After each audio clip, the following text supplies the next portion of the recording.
Welcome to the Science Fantasy Experience, and these are my experiences, my thoughts and the pickups from TFNation 2023. But before we completely nerd out on TFN, I've not made a video for months and months now, so what I'll do is a welcome back vlog, all about what's been going on in my life and all the toys that I've picked up. And there's been a ton of cons, ton of reveals, so yeah, I'll do a welcome back video and we will just shoot the breeze about everything toys and toy collecting.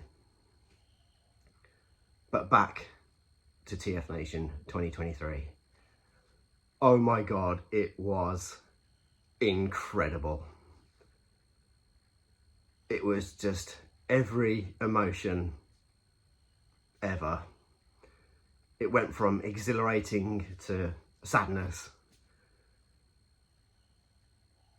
We jam-packed so much in the time that we had there. And I've got so much to talk about, and I am not even sure how I'm going to run it. Maybe chronological. So let's go back to how it all began. I'm going to say at the start of the year, I was just like, maybe TFN. I changed departments at work, so I knew I had weekends off. And then time went by, and I ended up going on holiday, and I thought that was it. That was kind of the big expense of the year. So no TFN. But suddenly it came to July and I'd still got that weekend off. I knew I wasn't working that weekend. I changed departments again. So I'm back to working weekends here and there. But yeah, knew I'd still got that weekend off. And it gets to the middle of July and I just say to my wife, I'm gonna go to TFN. And she's like, okay, cool. And then I went, and I'm gonna take the twins. And she was like, what? And I was just like, yeah, I think they will absolutely love it. The thing is, my children have only ever done a 25-minute train ride. Going on the train is different to being in a car. We've done a car journey to Gatwick, which is, a good 4 hours from where we live. Going up to Birmingham on the train is a 40-minute train ride to Southampton, and then 2.5 hours, 2 hours 45 minutes on a train up to Birmingham. So that was a little bit like, oh my god, are we going to be able to handle a 3.5 hour train journey? But yeah, that was it. We'd made the decision, booked the ticket, then realised that there were still hotel rooms at the Hilton. So I was like, yes, this is absolutely happening. So I got the reduced rate, got a twin room. So it was already becoming financially like really good. Children my age, 3 years old, almost 4, they don't pay for the train. So, if it would have been me on my own, I probably would have gotten the megabus or something, because the megabus is kind of cheaper. It's long, but with all the train strikes, the megabus worked out more expensive. So it was just all coming together beautifully. And they did the train ride so well. We just kept on getting more and more excited, and because I was describing it and kind of the weekend that we were going to have, the boys just were feeling it. They were ready. We'd come with snack boxes. We did disposable cereal bowls. We listened to some Transformers inspired music. We watched a couple of episodes on the train. And then before we knew it, we were there. Yeah, we got to Birmingham International, And then I thought there was a shuttle bus. So you walk out of the train station, you go around the corner, and a little minibus comes and picks you up and drives you to the hotel. That's not a thing anymore. It totally was in 2018, but obviously with COVID, I guess it's an extra expense. But no, we just ended up walking around anyway, which it didn't take long at all. And that was a blessing in disguise, because the walk was about 15 minutes. And my children are really good at walking. But on the way, we saw a cosplayer, and it was the Irish girl dressed up as Armada Megatron. And I was really blown away that she's cosplaying at her first con. And it was great for my boys to see somebody dressed up straight away, so they knew what to expect, and their little eyes completely lit up because they knew they were going to see real Transformers. So yeah, again, everything was just starting off so well. Then we get in, and we go pretty much straight to check-in, registered. I think we got there just after 10. I could see that there was a big queue forming for the dealer room, but there was no queue at all to register. So yeah, went and registered. They got a choice of wristbands or lanyards. The boys went for lanyards. I think that has something to do with Daddy wears a lanyard for work, and that has done for years and years. So they're surrounded by a different lanyards, so they obviously wanted lanyards. Yeah, and they didn't take them off the whole weekend. Yeah, and then they said you can go and pick up your merchandise, which I didn't. Totally forgot to do that. That'll be talked about later. And then I'd made the conscious decision that for, you know, the Saturday that we were there and the Sunday morning, that we don't queue. We don't queue for anything. I'm not about to let my children stand in a queue for 20 minutes to get in somewhere or to get a signature. That I didn't want that to be what the con was about. So we went back to the bar, and en route, I knew that if we kind of walked around slowly, we'd hopefully bump into other cosplayers. And luckily enough, we bumped into an Optimus Prime and a Megatron. So again, the boys were just like, eyes, big eyes, wanted to get close and speak to real Transformers. Give the boys a sense of surroundings, and obviously because the queue was still quite big to get in. And I also wanted to kind of catch up with a few friends, meet some people I'd never met before, and definitely catch up with people I've not seen since 2018 and 2019 at Roll Call. I knew there was going to be some familiar faces in the bar. First person I see was one of the people that I really wanted to meet, which was Alpha Prime 88. I've been subscribed to his channel and to his Instagram for years. I absolutely adore his artwork. So it was great to finally meet him. Everyone I met was really, really brief. But I'm glad to have met as many people that I could fit in. And then I saw everyone from Transformers the Show. I finally got to meet Ian. Saw RJ. We saw Tony on the way in. Tony had already bought loads of good stuff. So yeah, then we just chilled in the bar until it was, I'm going to say, about 11:15. And then we were ready. We were ready to go into the dealer room. Obviously a little pit stop to get a photo with IDW Hot Rod. that was their first thing. They were just, they wanted to be close to it. The sign says do not touch. Little hands go over to it straight away, obviously, but they didn't actually touch it. Yeah, and then we get into the dealer room, and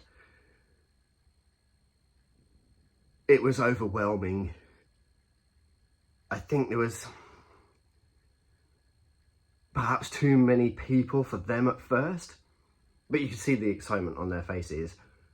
The only problem was there were so many adults that they couldn't see anything on the stalls. So we just we wandered around, and at that kind of instance where we went to a stall, I would have a quick look to see if there was anything that I wanted or what would be easy for them to kind of engage with it. So we had a little walk around. We obviously stopped at the RoboSense stand. We stood there for a while because they were intrigued to see them auto transform by themselves, and they're familiar with Bumblebee. They'd never seen Grimlock before. They'd never seen robot dinosaurs before. So yeah, they they were captivated by the robots and stuff. And to be honest, I've seen a couple of videos, but to actually see them physically move, I can see why people want those in their collections. And Grimlock is an absolute standout. And then we meandered around,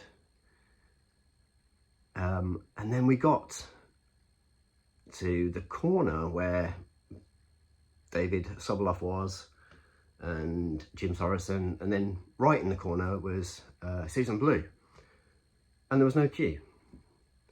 And I was just like, is this for real? Why is nobody queuing for Susan Blue? Is this like the legendary ticket? Like, because there was one of the helpers there, but they were just standing there. They weren't anything to do with the legendary status. So yeah, we went and met Susan Blue. Boys got a little bit shy when they heard her talk. You could see that their ears clicked to a voice that they were familiar with, RC and Stormer, and they went a little bit shy. But she was incredible to speak to. She spoke to the boys as just not children, just as fans, and was really, really engaging. And because there was no queue, it was more time given to us, and we just chatted. And I explained how she'd been a very important voice to me as a child growing up.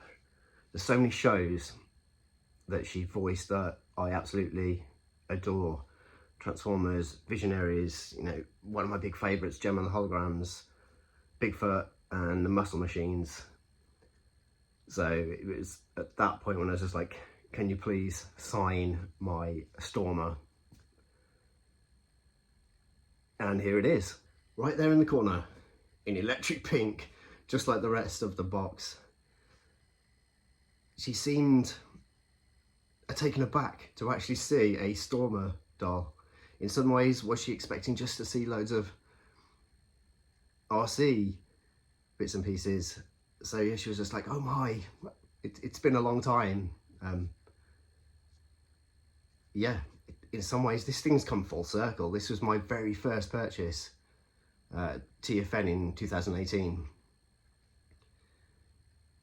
I didn't get the G2 Jazz third-party figure I wanted back in 2018, and it sent off a chain of events, and this was the first purchase, and it really solidified my collecting, where I was ready to pick up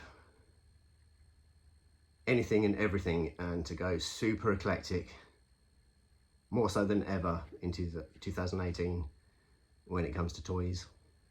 My boys had never seen this before. It's been in storage, and my boys they're just like me. They like every single toy, so They didn't know I had dollies like them. They have Anna and the other one from Frozen, which I can never remember her name. So yeah, it's awesome to have met her. It was a worry for sure that I wouldn't get to meet her. She was a big draw for the convention this year. She's one of the top 3 female voice actors of all time for me. Susan Blue, Janet Waldo and Ashley Epstein. Janet Waldo, if you do not know the name, is Princess from Battle of the Planets and Penelope Pitstop. And Ashley Epstein, all over Star Wars. So to finally meet someone like that, exhilarating, as I alluded to at the start of the video. After Sue Blue, on the walk back through the dealer room, I was like, we need to get toys. The boys must have some toys. And I thought the best thing to do was go try In Demand. Props to In Demand. The way they had set up their stall, the way that you kind of snaked round, it was at a good level for children. It wasn't kind of encroaching. You were just free there to browse and to pick toys that you wanted. So yeah, we went to In Demand and the boys chose some toys, and I didn't gesture them. I didn't kind of say, oh, you should get this one, or, you know, oh, what about a plane? What about a tank? I just said, you choose what you want. And they have picked 4 core class Transformers, which we'll see them when we get to the pickups, but they're all their own choices. Super pleasing that, you know, they can make that decision. And yeah, as I said, props to In Demand, because we went and chose. We weren't in anybody's way. The queue had dissipated, so we just kind of walked around, kind of had a look at a few other bigger, more expensive toys that I might want, and then just went and paid. And then we went back to the bar to free them from their plastic prisons. 0 fucks given, to mint in sealed box, open them as quickly as possible and play. Whilst we were at play, Zort Rider and Brad Luffy and his mate James all caught up with them. Rich came over and we exchanged our birthday gifts, our belated birthday gifts. It was great to finally give him his gift, which was hard to find, got lost in the post, had to sort another, and then it was all sorted. I'd wanted to get him the Jedi Spirit set for ages. A few months ago, when he started going down the rabbit hole that is Power of the Force 2, an awesome rabbit hole, I might add. I bloody love Power of the Force 2. I knew I wanted to get him that set. And it was really heartwarming to see his face when he opened it up and saw what it was. I knew that he didn't have it. And then he gifted me something, which the boys opened for sure.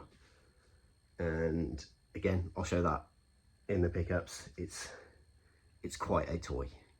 It's an unexpected gift for sure. And we were just there, kind of chatting, hanging out. I'd mentioned to a few people that I'd spotted something as we were walking around that first in the dealer room, and when I explained what it was, everyone was just like, no, you need to go and get it now. I couldn't even remember where it was. I knew it was on a stall. I definitely knew it wasn't Leicester Vintage. I had an inkling it was on the Space Bridge. And then it was like, kind of like, oh, my boys are really enjoying playing and chatting to all the guys from Transformers the Show and Zort Rider, and I was just like, right, do you want to stay and play, or do you want to come with Daddy and go and buy a toy with Daddy? Daddy's going to go and choose a toy. Obviously they said yes, they want to come and come back in, go in the carnage that is the dealer room. But it was, again, the right thing to do. I knew that somebody else would get this if I didn't get it, and I knew it would be a deep regret. So literally it was like we raced back to the dealer room because I'd got my heart set on it. I blame Graham, the Collector 75 for it. We spoke a few nights before about him not being able to go because he hadn't got the time off, and asking me how excited I was, if I was kind of just nervous about taking children, and then what I was going to pick up, and I kind of just off the cuff remarked, and he was like, oh, okay, what about the variant of that? And I was like, no, what I'm doubtful it'll be there, and if it is, it might be out of my price range. But we raced back and picked it up. Wasn't there.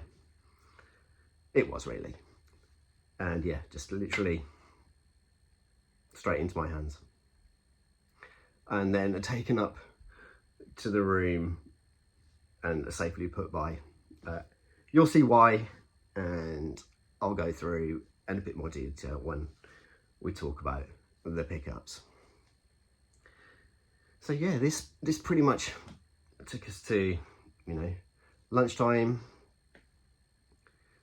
We stopped off for a little bit of R&R in the room.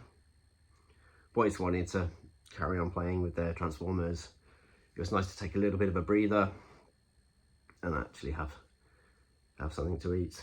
And then yeah, just hung out, back down to the bar, tried to kind of meet up with a few other people, just catch a little bit of chit chat. Nice to see Tony again, and Nolsey, Brad, just whoever was there. Briefly saw Chris McFeely. The boys and I have tried to get them to watch the basics a few times, so they get an idea of some of the characters that Daddy likes and ones that they could potentially like in a few years. And it's one of the best things about the convention is you can just walk around and bump into people that I'm going to say that you know. There'll be people there that you know, but you know from the screen, that you YouTubers that you've watched for years, or YouTubers that have only started quite recently, always bumping into Russ, and just know that Russ is doing his whole thing and looking for his variants. It was nice for Russ to meet my children because we speak quite often. And then yeah, we just thought time's ticking away. It's over in a blink of an eye, and I think it was getting close to, must have been 2:30, 3:15. Realised I'd forgotten to pick up the merch. I'd ordered something, so we went to go and pick that up in the dealer room. I bumped into Salt Rider again, just through some stalls. I started chatting to Barry Shaw, just about laser printed stuff, because I've got a bit of an interest in laser printed things that I'd quite like for my collection, especially some of the G.I. Joe stuff that people have made. So it's nice to hear somebody with knowledge of laser printing, just to get a bit more knowledge there. I'm chatting to Barry. The boys are off rummaging through boxes with Zort Rider, and I'm like, oh my god, they are fully in the zone. There they were, just looking for mini-cons with Rich. And Rich did a really wonderful thing of, he got them some mini-cons, he was there rummaging for them, he was helping, and then Rich was like, you boys choose the mini-cons you want. Yeah, and Rich gifted them a couple of mini-cons, which they sadly won't be in the pickups part of the video, because I've taken them to bed. They want them on their bedside table when they wake up in the morning. I sadly don't know the names of the minicons. I think they're from Energon. One is it's a fire truck that turns into a robot and a missile. Kind of, you flip it over and it's a big missile launcher. And the other one is a speedboat with a massive purple cannon on it. So Atlas chose the speedboat and Zeph chose the fire engine. Big into firefighters. So yeah, he was always going to go and get something fire marshal related. I have no idea why Atlas chose a speedboat with a cannon, but he loves it. And they've figured out the transformation already. So yeah, thanks to Rich for being really generous and taking time with my children. We then realised it was 3 o'clock, and I was just like, right, we're going to go to the Sea Blue panel. And I was just like, I said, all right, I've got a plan. We can sit on the floor. I can listen as best as I can to Season Blue chat, and they can do some colouring in. I'd pre-packed some crayons, and they've got some Transformers colouring books. And I just thought, they'll entertain themselves for a little bit, just so I can kind of, hopefully maybe get a little bit of the panel. If I do, great. If I don't, never mind. I gave it a shot. They sat through the whole hour, listening attentively, giggling and clapping when other people clapped. I know that they possibly didn't understand why they were clapping, but they were involved with it. They were polite. They did that because the panel was incredible. It was really, really insightful, and I absolutely enjoyed it.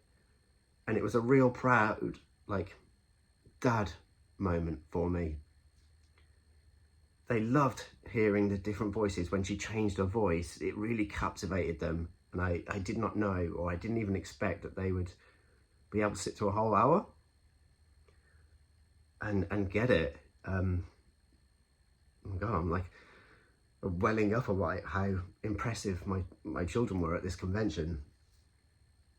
It blew my mind. And it was a huge highlight, not just because it was Sea Blue, but because they were there and in the zone. And then they came out of the room, and then they were just like, that was really, really good. And then I was just like, okay, it's been an intense 6 hours. We headed to the swimming pool, and we took some R&R, and we just chilled in the pool and a little bit of the jacuzzi until the lady told us off. Apparently they can only dangle their feet in the jacuzzi. It was all good though. It was a great bit of respite from the convention. Conventions can be full on. There's 1,000 people there. There's a lot of people you don't know. There's a lot of people that are laser focused on buying, and even to me, a 45-year-old, it can be full on and daunting, and especially kind of doing it with children. So imagining what it's like for a 3-year-old surrounded by predominantly older children and adults. So yeah, the pool was well worth it, and I highly recommend it. Even if you just go in for 20 minutes on even if you're doing one day or the whole weekend, it can bring you back up again, and you can handle even more. That's just personal experience and my thought. But yeah, an alternative tip to going to a convention: dinner time. So yeah, it was later than I expected. So yeah, about 6:30, 7ish, we took a little walk down to Resorts World and went for a cheeky Nando's, which was great. They'd never been to Nando's before, so that was a lot of fun. And the staff there made a real fuss of them. Again, there were only like 3-year-olds in the restaurant. So yeah, it was great just to kind of get some fresh air, especially because it rained a little bit and it really freshened up the air, and it was a good thing to do. Again, another little tip is take a walk, take in the surroundings, because there's a lot of green space, and there's the lake and there's Resorts World. Again, just to take that edge off. The hotel is hot. It's a hot place, especially with so many guests. So yeah, it was a great little trip to a restaurant and a lovely walk back. And by that point, it was almost 9 o'clock, so it was straight to bed, and they fell asleep.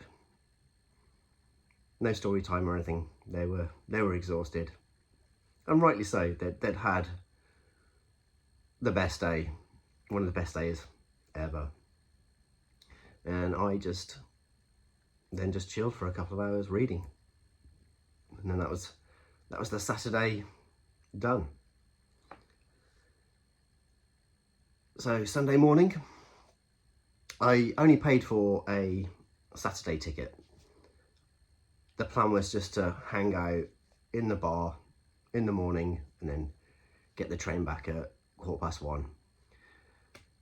I didn't feel the need to buy a ticket for the Sunday. Rightly so. The boys didn't need to go around the dealer room again.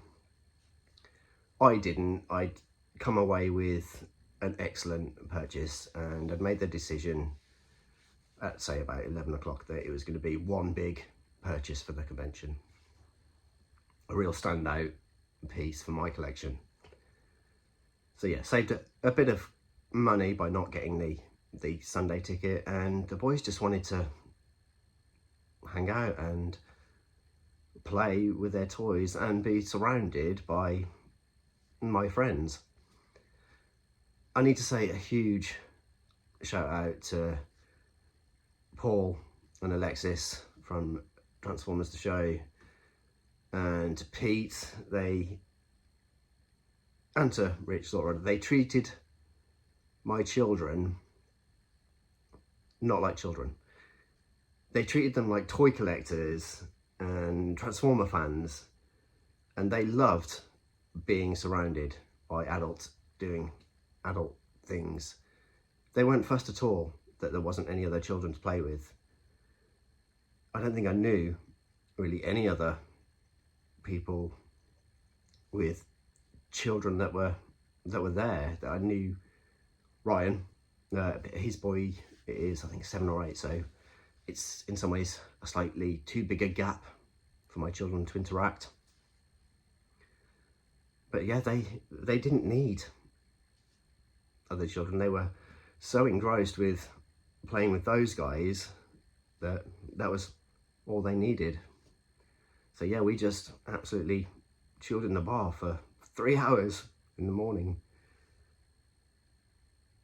It was a very unique experience at TFN for me, for us, for the Zizou trifecta. It was just about us three. It really changed the dynamic of going to a convention for me. I've been to conventions before. I've done TFN, Auto Assembly, Roll Out Roll Call, tattoo conventions. And it's, predominantly been about myself and close friends. Whereas this, it was just me and them. Insular can be often seen as, have negative connotations, but it was perfect. It was a really wonderful day and a half. Part of me was thinking that how do you top Stanbush 2018? But there were two very different conventions. They're on par with each other for many different reasons. Proud dad moments, just sitting and watching them, or watching my friends interact with them, and they were so grateful for everything. It really made me enjoy it more. Not without its peril. It could be a daunting aspect taking younger children to a convention, but I knew it would be incredible. The pickups then. Let's have a look at what the Zizou trifecta picked up. The merchandise bag then. So this was a bonus. I had no idea that these were included. And these are incredible. These are all postcards of the Royal Mail stamps from, I'm guessing, a couple of years ago. But the artwork's incredible. It's all kind of UK comic book style-y. Bumblebee, Megatron, and Megatron with the black head. Incredible stuff. Prime, full Dinobot.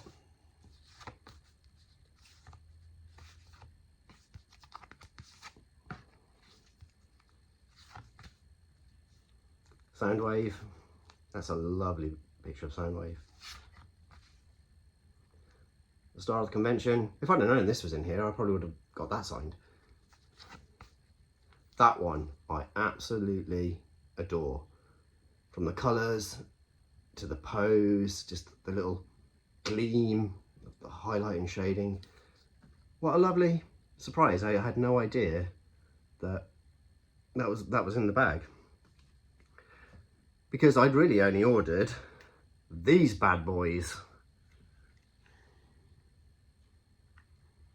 So these are incredible.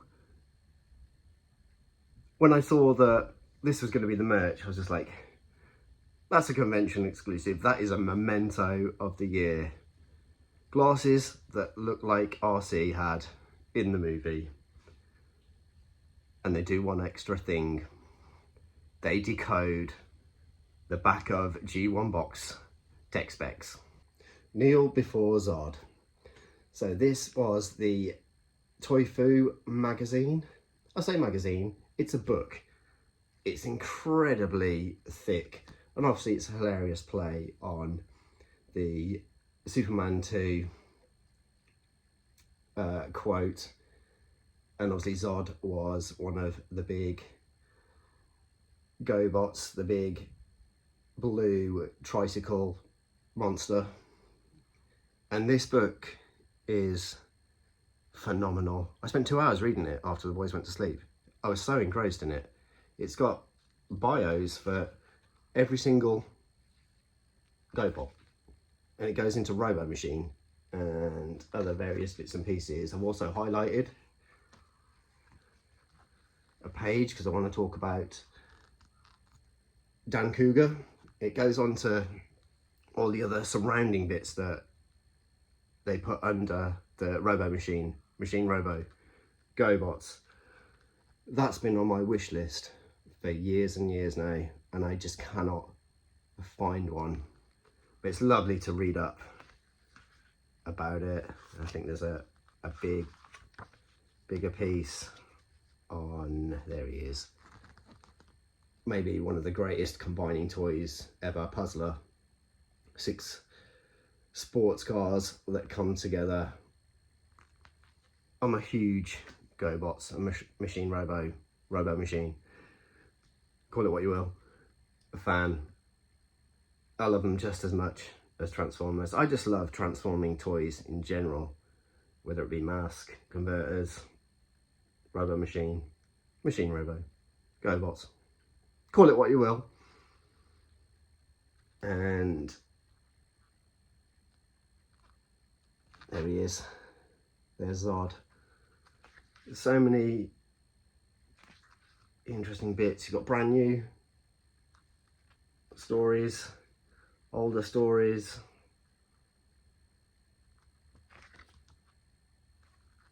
Huge full double page spread. This Idiot.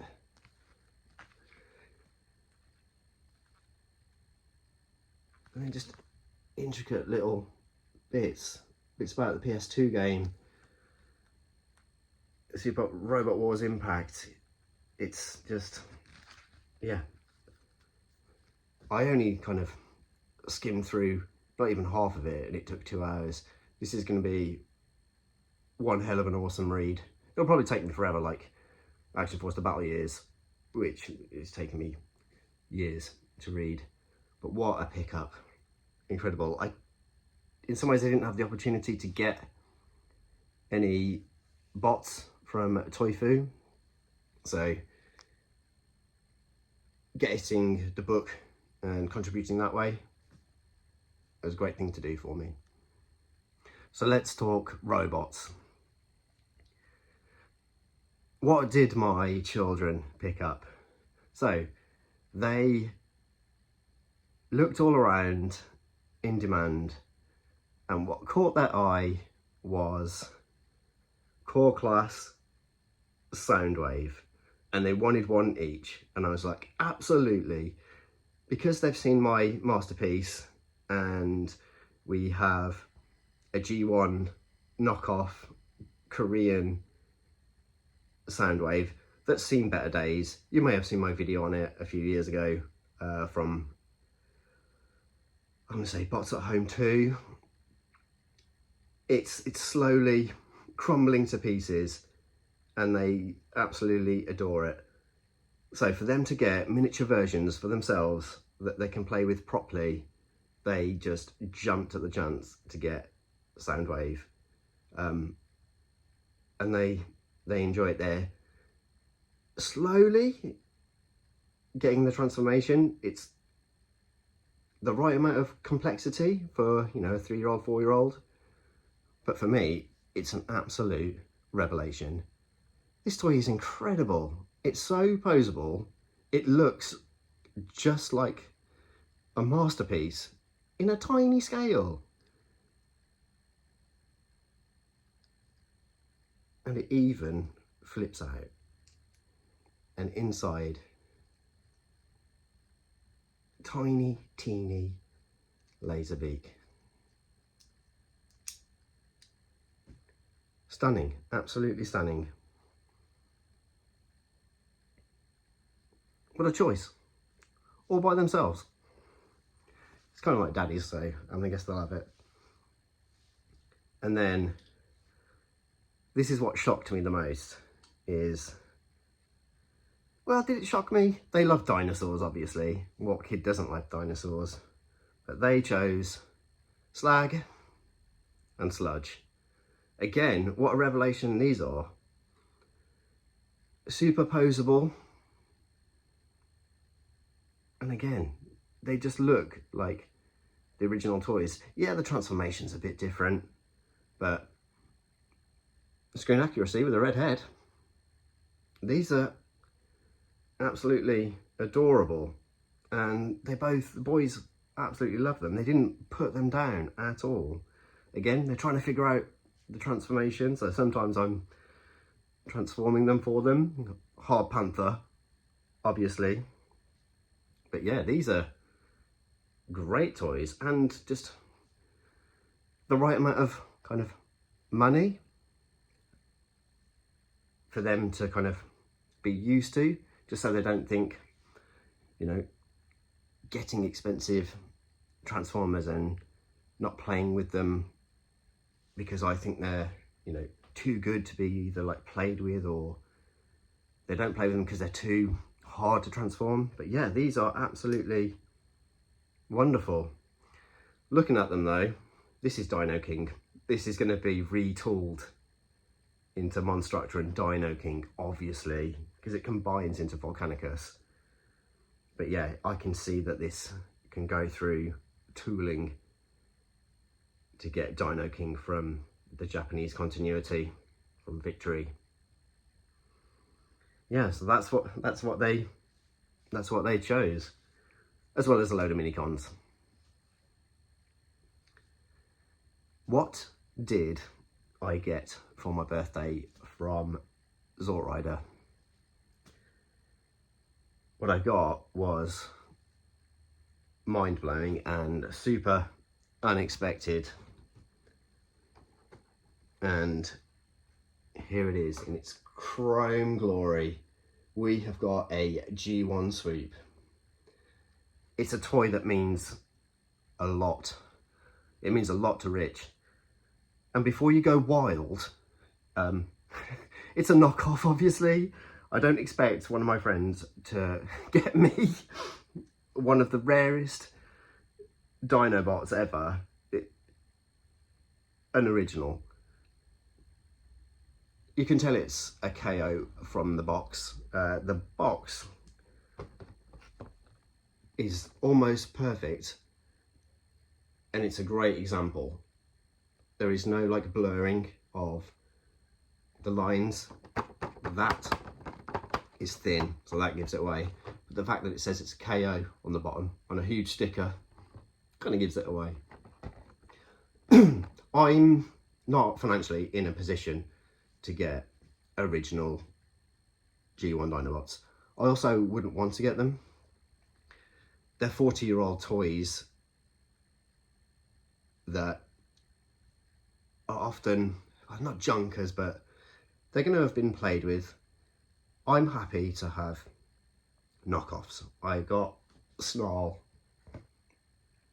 2019, 2020-ish. Back when we did Bots at Home, when we did the G1 challenge with Fingers on Plastic. And I can't tell the difference. I never owned Dinobots as a kid. I'd only experienced them later on in life. And I totally missed out for sure as a kid. I wanted them, obviously, but I never got them. I say this every time when I speak about toys, that I probably had it in my mind that I wanted to get a Dinobot, either after watching Desertion of the Dinobots or Dinobot Island. I'd be like, yeah, let's go to the toy shop. Or my parents would be like, yeah, we're going to go to Jolly Giant or Beatties. And I'd be set on buying a Transformer, buying a Dinobot, and I'd come away with something completely different. So yeah, I didn't experience them until way later on in life. And it's incredible. I had no idea there was so much chromey goodness going on. Slightly fragile, but I know the original toy is fragile, but the missiles are stuck in nice and tight. The stickers are often what lets a KO down. I've got an incredible knockoff. The stickers are pretty decent. You can tell they're not the same. But in saying that, when I opened up my Amazon exclusive Insecticons, I think I feel like I got those in 2014. I didn't open them for years. The stickers were terrible. They were really awful. They had barely any gum to them, and they were a little bit of a matte finish, which is the same as these. So I haven't actually stickered him up yet, and I probably will, because they seem decent, but oh my god, it's tight joints and it's an incredible addition. I've got to get all of them now, haven't I? But I think I will, for sure.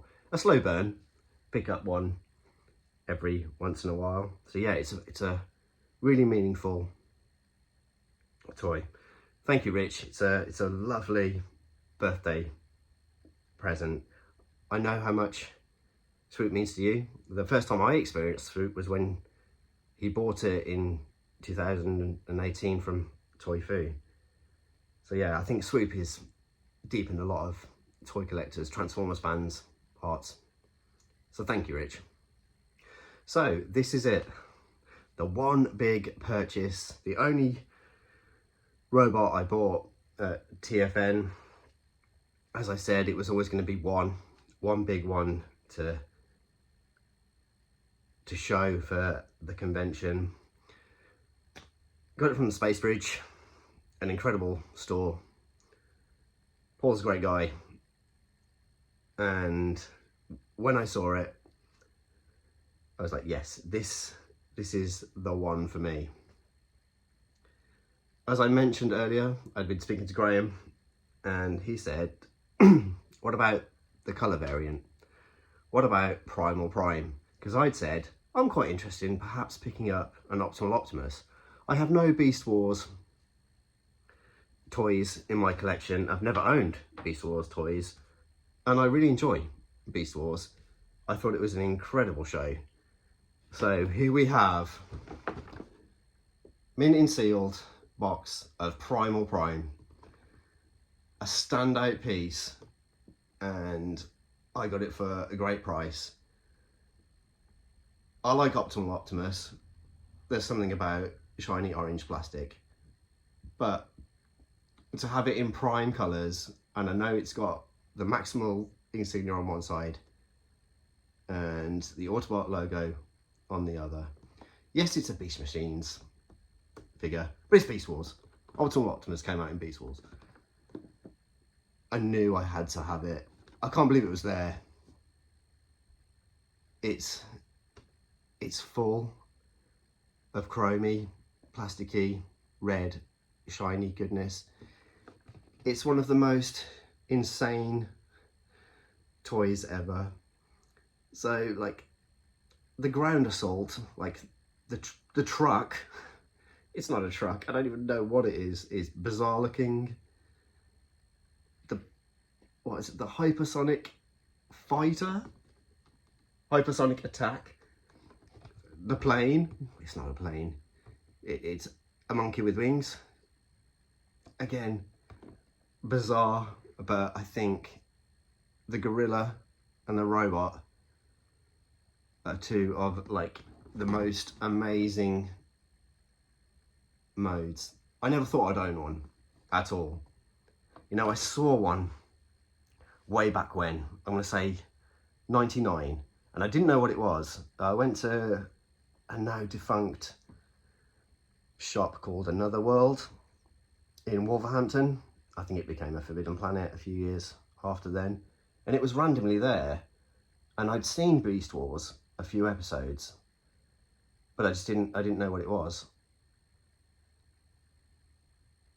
But I wanted it back then. I don't know why I didn't get it, because I just thought it was cool, and I wasn't really toy collecting back in 99.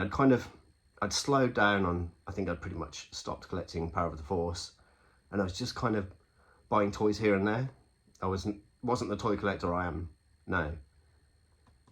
But when a kind of a toy catches your eye, this is the one. It's currently completely sealed, there's still tape, but I will open it.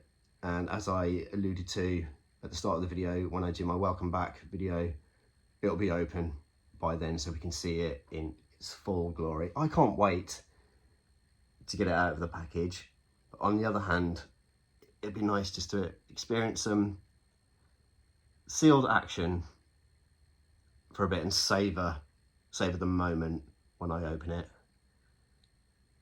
Spend an evening just carefully getting it out of the box and doing the ties, really experiencing toys in a personal way. I can't wait to open it. What am I saying? It was a moment in time that I'll think back on, whereas like seeing it, speaking to our friends who are enablers, but they knew that I had to go and get it.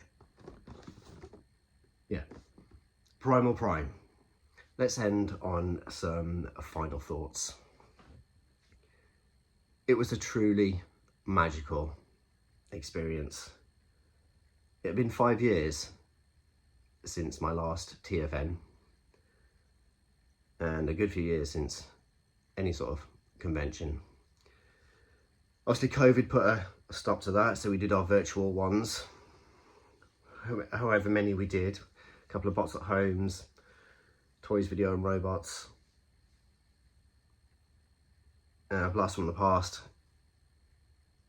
But to physically be there, to be surrounded by passionate fans of Transformers and toys in general, it makes you feel good to see other people just purely in the Transformers zone, enjoying it, embracing it, picking up rarities, things that they never thought they would see, and then just picking up stuff that they've missed in the shops. It was incredible to spend it with children. It would have been incredible just to go on my own, but it really added so much going with my children. Next year is the 40th anniversary. I feel like it's got to have the draw of something special. 40 years is a monumental occasion, a brand that has been going for that many years with hardcore fans, constantly rejuvenating itself, but that's going to be back to where it all began. I'd like to think that perhaps someone like Peter Cullen or Frank Welker is a possibility, or something like the Cybertronic Spree, a night event that could be just like Stan Bush with the Cybertronic Spree. I think that would really do the 40 years justice. Who knows? I don't really want to say negatives, but I think there could be ways to improve it. I much preferred when the Forge was in its separate room. My children really enjoyed that centre part of the dealer room where all the artwork was and the keyrings. I feel that worked personally better in its own room. That room in 2018 also had a really dedicated children's area with lower seating and lots of colouring stations. That perhaps could be a bit more inclusive for someone like me that did take children. I feel like the Forge needs its own space. And again, how I alluded to respite, coming away from the dealer room and going into the Forge could perhaps work better. It's not a negative that the Forge is in the middle. It's quite nice to have everything self-contained. That was the one thing I loved about Auto Assembly in 2013. It was one room. Everything was in that room. You know, the seating was in the middle, the stage at the front, and then all the dealers were kind of surrounding it. I know the dealer room takes way more space. It needs more space, but I just think there could be a few tweaks that could really add to the whole experience. I'd like to perhaps see something like that. It'd be good to have perhaps some movie cars. Again, it's been a few years, I believe, since they've had the movie cars.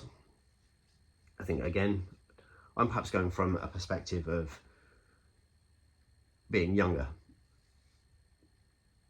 I've been lucky to see the cars before, but perhaps for some people they've not experienced, you know, a Camaro in the flesh or a Peterbilt truck or barricade. I think kind of like stuff like that. I think it needs slight tweaks. There's nothing wrong with it at all. As I said, I had the most amazing experience, but just thoughts that are going around in my head. If I didn't get to see you, my apologies. it goes in the blink of an eye. Time for an adult goes quickly. I have no idea if my children thought it went fast or slow. It's not something that I'm going to ask. We're just going to enjoy it for what it was and think back on it with really, really fond memories. I cannot wait to go next year. We've already decided to come as a whole family because we have cousins and friends that live in Bourneville, which is a stone's throw away from Birmingham. So it can be a real event. So we can go Friday, Saturday, Sunday, and then we can all take turns going wherever. I absolutely love TFN. I wish I could have gone more. I wish I could have gone longer. Who knew that they would be able to handle the long journey, that they could handle one day with ease, so much so that we could have done more time. But then again, it's the financial expense, and now I'm just waffling.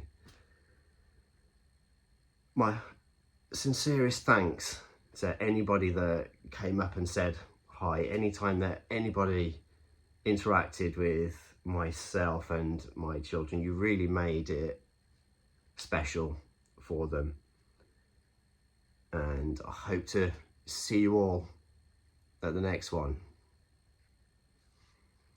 I've been Rudy Sassoon, till all are one.